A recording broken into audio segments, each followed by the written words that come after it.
I was in charge of managing the group during the project. We split the group into several different parts to handle all of the different parts that would go into the main robot. We split the robot into the hardware, the software and the electronic components, and got different people to work on each part. During the project we had Dan and John working on the code, myself, Shen and Joe working on the electronic parts, and Ivan was in charge of the chassis.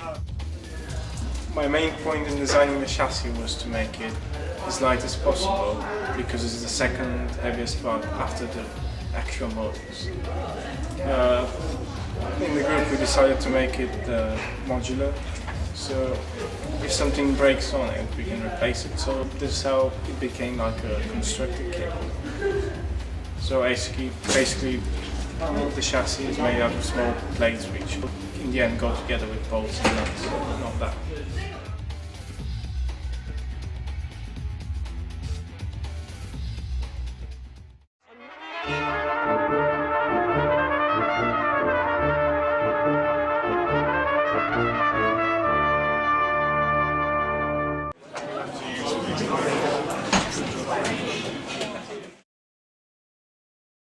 For the motor coding, we had to get it so that it went from a standing start to our top speed, like fairly quickly in a smooth linear fashion. And this we all had, so had to have a debug mode where we would be able to see what was actually going on inside the chip. So we had the 4 different modes. We had the race mode where it didn't have any debugging built into it whatsoever, so we couldn't see what was going on, but it would be fast, efficient, and it would actually be the fastest mode out of all 4. We had the debug mode, which showed us everything that we would ever want to know, and the other 2 modes were somewhere in between. The initial idea was to have a completely linear acceleration, so because of how the chips work, this worked out to be 8,000 different steps. But because in the higher ranges, to get the acceleration to work, we couldn't actually get the motor to turn around the corners properly. Now, we have 32 different steps of acceleration, so we'll upload the first timer into that particular wheel, or the first speed into that particular wheel, and then it will, after a certain amount of time, we'll upload the second speed, and then the third, and then the fourth, until we've reached the top speed we required for that wheel. My name is John and I was responsible for designing the navigation code. Whilst designing our system, we had one or the other problem as we're using TSL and infrared sensors. But furthermore, we have kind of approximated the function of a dual-core system as we've got 2 processors. The idea behind this concept of having the TSL and the infrared sensors was to leave time to decelerate when approaching corners, meaning the TSL sensors ahead of the robot, so when you approach a corner, the trend of the corner is saved and starts to decelerate depending what sort of trend is going to come up. Once the infrared sensors, which are by the wheels, flag up, the robot knows it actually has to execute that trend, maybe sort of 90 degrees or something in that manner. There are so many parts in the system that can go wrong. We have included a few debugging methods. First of all, the RS-232.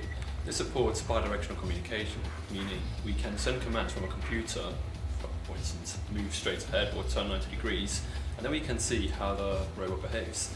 But furthermore, we've also implemented LEDs, status LEDs, to indicate what the robot is currently doing, if it's even running at all, if communication between the individual components is functional.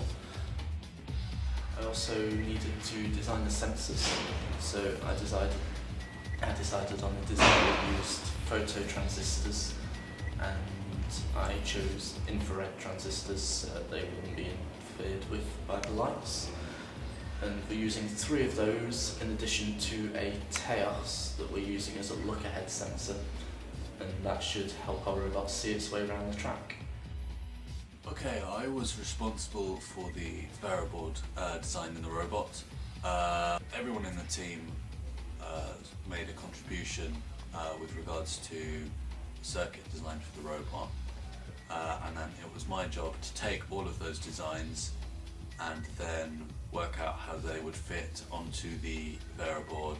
The way we did this was by first creating a rough design. So that was basically me redrawing the circuit on just a blank piece of paper with as few cross wires as possible.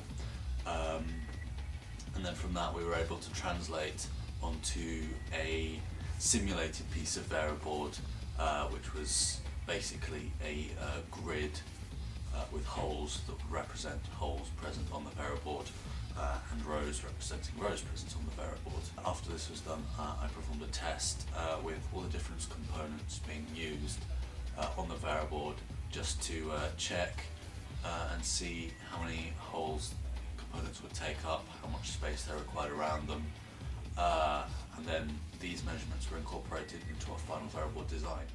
During the project, we followed the V-process model. This means that we continually went through stages of creating a design and then testing it until the design was correct. This may have made our design time very lengthy, but should mean in the end we have a more valid system, and that'll save us time that would have been spent fixing errors at the end of the project.